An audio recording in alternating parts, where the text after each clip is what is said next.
Maninipis lang po ang hiwa nitong karne na to. Ganito lang po yan eh. Mabibili nyo po ito ng ganito kanipis. Para isang subuan.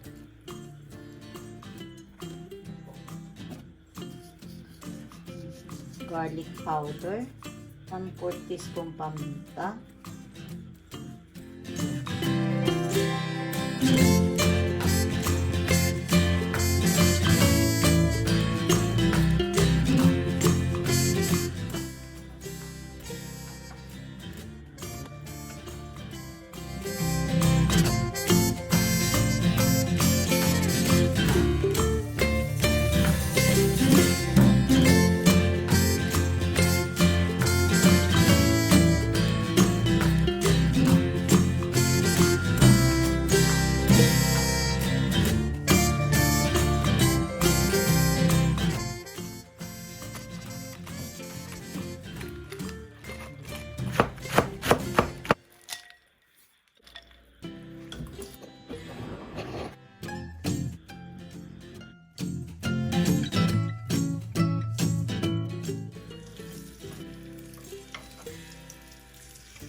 Okay na po yan.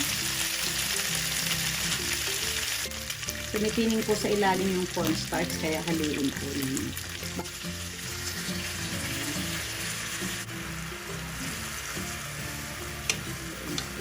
Okay. Hanggang po sa lumapot po yung pinaka-sauce. 8 teaspoon paminta.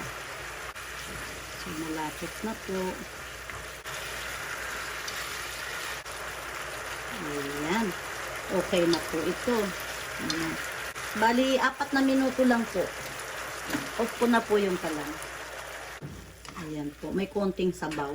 Ayan. Kasi minsan naghahanap ng susang mga bata. Tignan po natin ng isa. Ayan. Ito po yung kanin ko.